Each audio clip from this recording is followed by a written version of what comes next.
Hey guys, it's Hein here with Hobbies of Man once again, and today we're doing another review for another movie. Today we're looking at Fantastic Four: First Steps. Now, as I record this video at 7:24 or the 24th of July, I watched this movie at an early screening.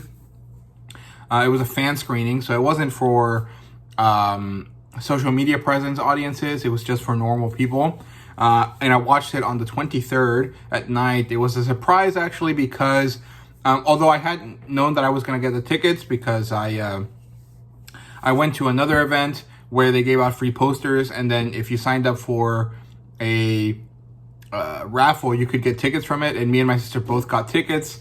We knew we were going to get to watch the movie, but when we got there, it actually turned out that it was an IMAX screening, which is great. It was awesome. You know, that's like $25 worth of money that was given to us for free. A great experience. Everyone that was there was really, really into it.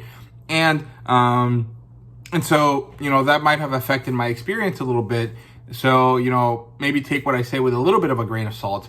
But this should come out on the 25th, the day that the movie officially releases, because I'm not really sure about the spoiler-filled reviews. Like, you know, I don't think there's a review embargo anymore, but I don't know if that would affect my ability to talk about spoilers, right? So this is going to be a spoiler-filled review, and it's not going to be too spoilery. It's going to try to be minimal if I can, but I'm not someone that can say a lot without actually mentioning what happens for real in the movie. So, you know, if you don't want to watch this sort of video before you watch your movie, please feel free to skip it and come back later if you want, right? So, yeah, like I said, I watched this early, a few days early.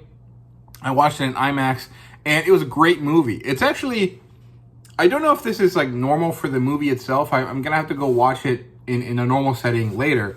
But it kind of starts with this really weird but very good kind of sizzle reel kind of concept that explains who the Fantastic Four are, where they come from, what they did, and kind of highlights some of the very early Stan Lee and Jack Kirby stuff. Like the first issue cover with the weird green monster coming out of the ground. It talks about that. It talks about the Mole Man.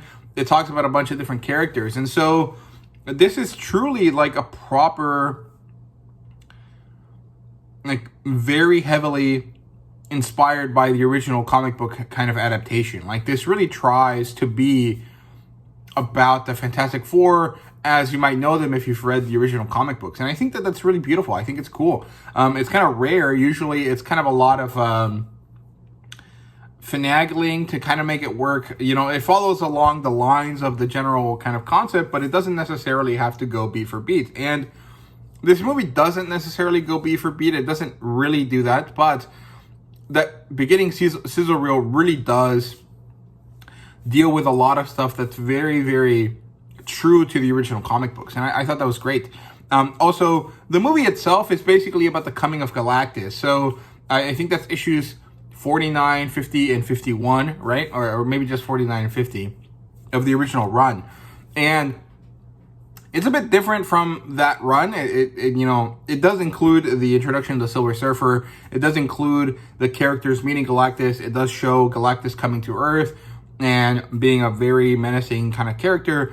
But the way that the movie does it is a bit different, right? And I'll talk about that in a bit more detail in a moment. But the movie was great. I don't really have any problems with anything. There are maybe some nitpicks here and there that I can kind of mention here.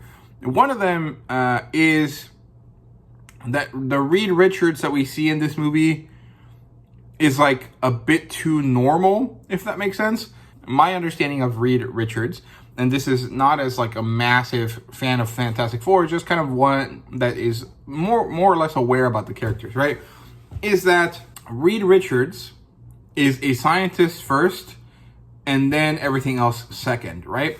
And he's one of those types of characters that is like portrayed as being a bit emotionally stunted because he's so good at science, right?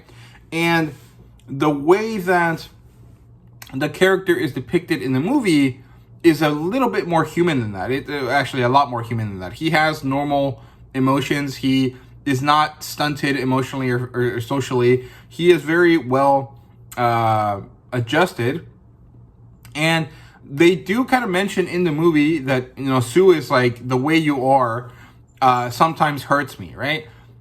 But that was told to us, that wasn't really shown to us. Like, Reed never ignores his family. Reed listens to his family. Reed acts with, interacts with them properly and normally. And so my complaint is, if this is really a complaint, it's more of a nitpick, really, because I don't dislike that they did this.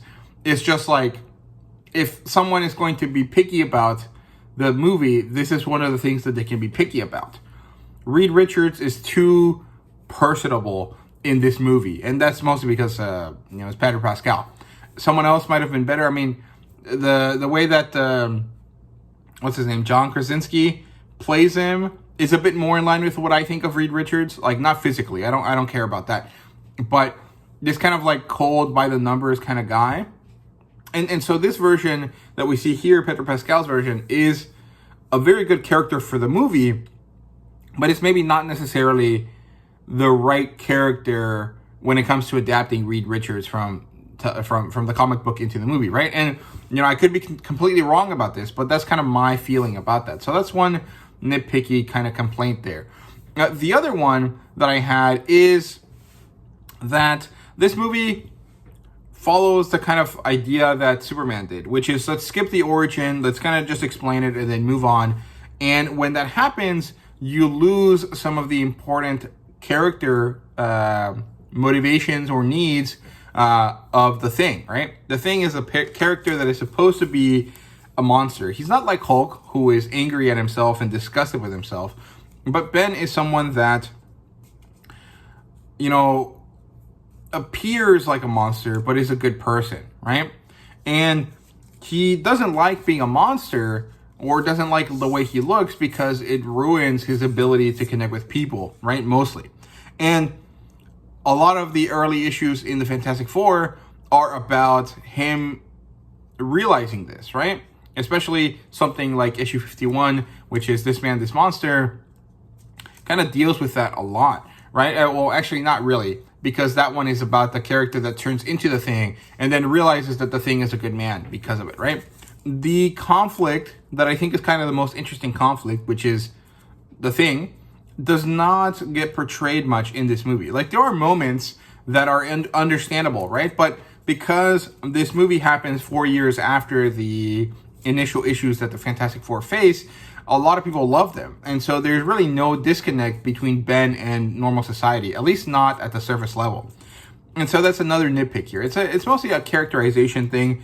My sister mentioned that she would have liked to have more understanding of the characters, because she's not a fan of the comic books or doesn't really know too much about the comic books. And so she really appreciated that they mentioned all of the powers that the characters have and their origin story, but she thinks that the dynamic between the characters could have been explored a little bit more. And I agree with that. I didn't necessarily have this issue because I already knew a bit more, right? I've been reading through Fantastic Four in order to kind of celebrate the fact that this movie's coming out, right? And so my experience was a bit different from your average generic Fantastic Four non-fan, right? Although I'm not necessarily a huge fan of them myself either.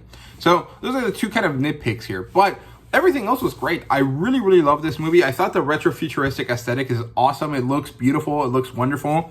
There is a huge amount of blue everywhere. And the white and the lighter wood, like brown tones, really work to sell that aesthetic to you. It's really, really nice and wonderful and beautiful. And the movie is structured really well, in my opinion.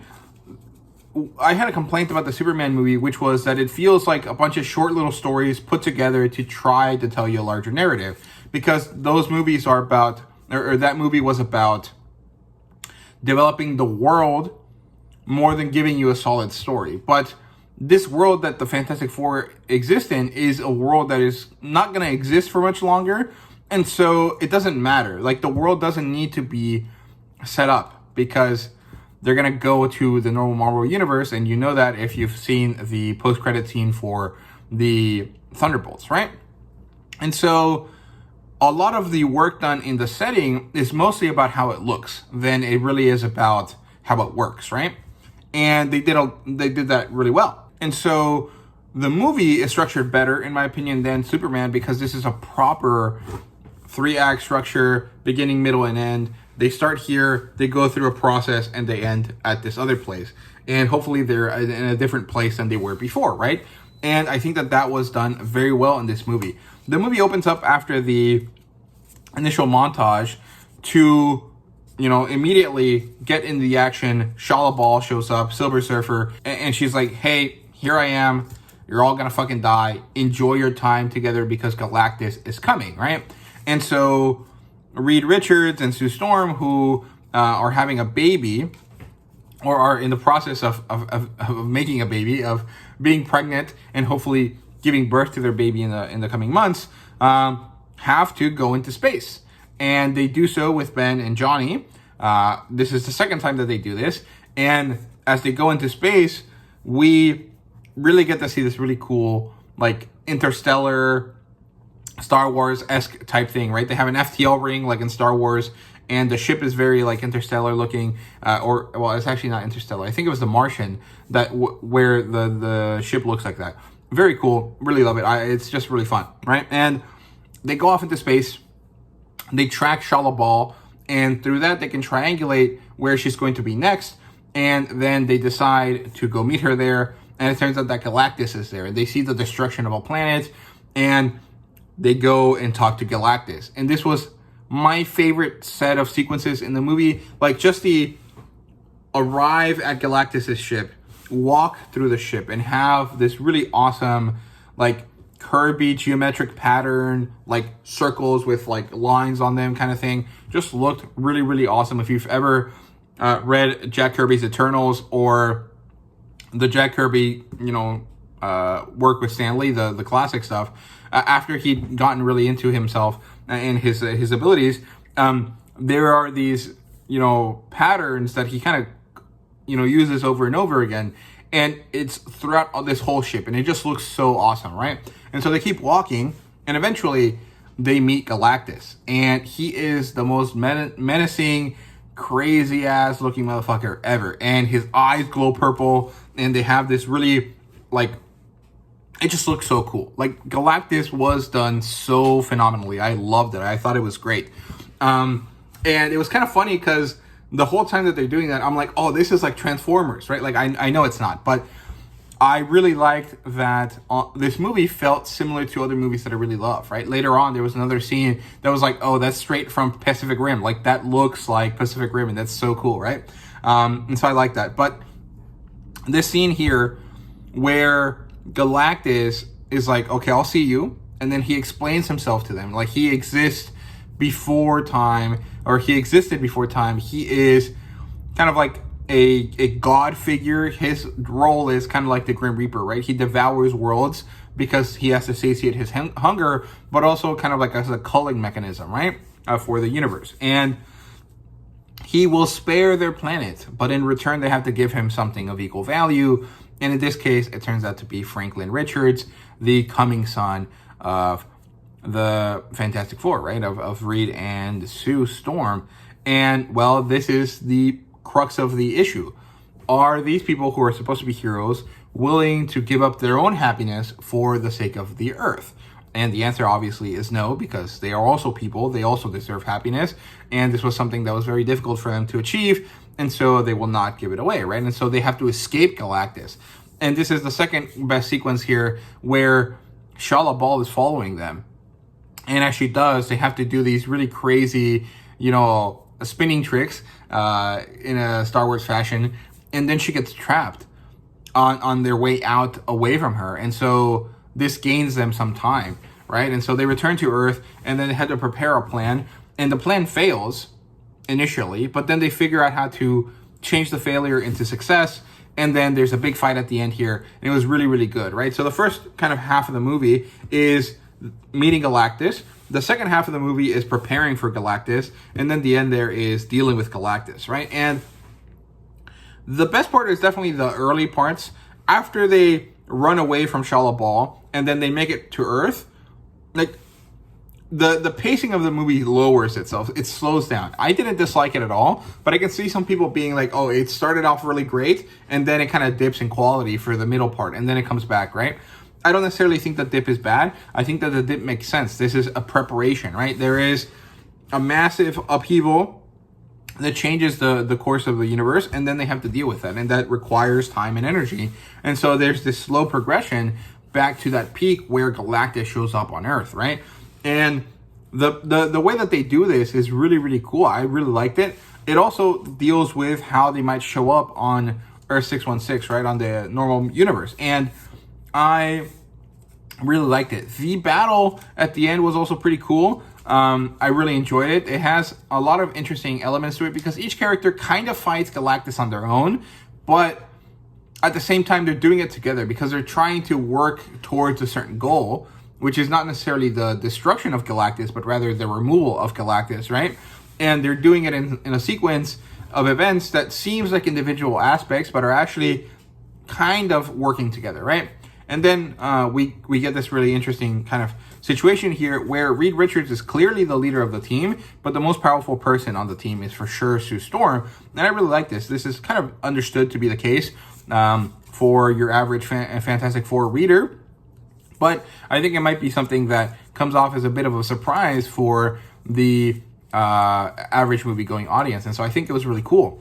And beyond that, the movie ends really well. There's 2 post-credit scenes. The first one is pretty important-ish. Like, it reveals that there will be more Fantastic Four, and it reveals that Doom exists, right? Because throughout the movie, Doom was conspicuously absent, and he does exist, right?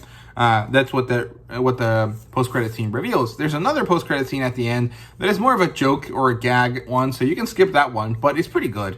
I recommend you watch both. The credits are pretty short, so it's not that big a deal, but the movie is great. Coming out of the theater, I thought it was a 10 out of 10. A day removed from it, I would still give it a pretty high rating, but not necessarily a 10 out of 10. I think it's more of a 9 out of 10.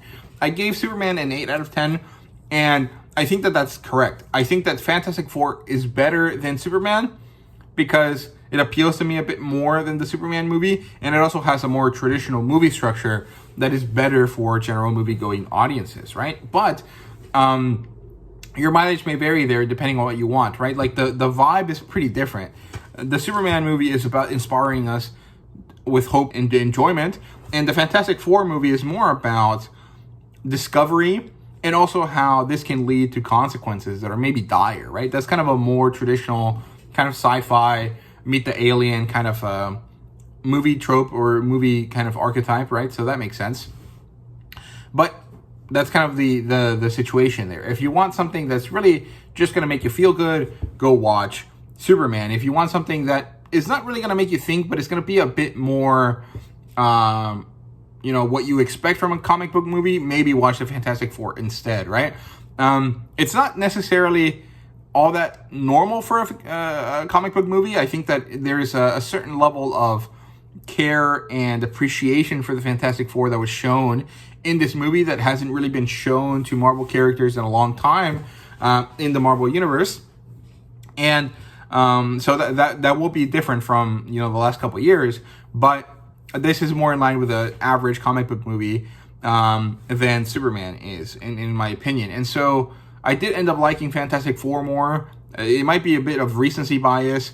I would have to watch both of them, in sequence or nearer to each other to really, understand myself a bit better, to understand my opinions a bit better. But, at first blush, I do think Fantastic Four is a better movie than Superman, and I'm really happy that they both exist. I really love both of them. I will buy both of them on DVD or Blu-ray as soon as they come out. But those are my thoughts here on this movie. Beyond that, the movie-going experience was great. I went to Grapevine Mills in the DFW area. That's where they were doing the showing. I'm not really sure why. It's kind of a bit out there. It's kind of, I guess it's central to DFW because it's in between, Fort Worth and Dallas. But from where I live, it's kind of far out there. It's kind of not very close. And so it felt a bit weird to have to drive all the way over there. But at the same time, that is a very big AMC theater. And it had a really nice IMAX, what's called room, I guess, is the word, theater, place, because it had really nice seats, compared to the usual IMAX ones. In my experience, usually IMAX theaters, because they want to get as many people as possible, have the very basic old school theater seats. This one had the nicer kind of like lounger seats that are kind of more like couches than they are chairs, right? And so that was a good experience. The other thing is that at the end, as I was leaving, I saw that they had this box, but it was kind of crumbled. It didn't, like, there's something wrong with it, right? And so I asked the guy, hey, what can I do to get this box? And he was like, here, just take it. I mean, it's broken. If you can fix it, feel free to grab it. And so I did. And I really actually fixed it quite easily. It was just this thing here was missing the bar that allows the hinge to work. And so I just replaced it with a bit of thick metal wire. And so I got myself a Fantastic Four lunchbox with basically no effort.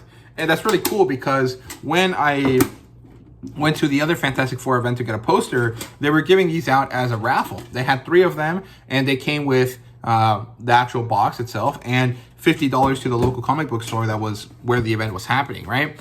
And I signed up for all 3 of them, and I didn't get any of them. And so it was kind of fun to go to the actual experience and then get my hands on the thing that I had wanted, and kind of in a way that was a bit more surprising than standard, right? And it was just kind of funny that I just kind of randomly asked, hoping that, you know, he'd tell me, oh, you can buy it somewhere.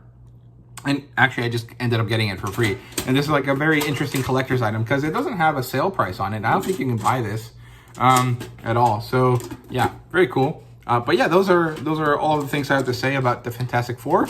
I hope you guys enjoy the video. If you enjoyed the movie already, let me know what you thought about it. What do you think about my thoughts on the comparison between Fantastic Four and Superman? Let me know down below. Thank you guys so much for watching. I hope you guys enjoyed, and see you guys later.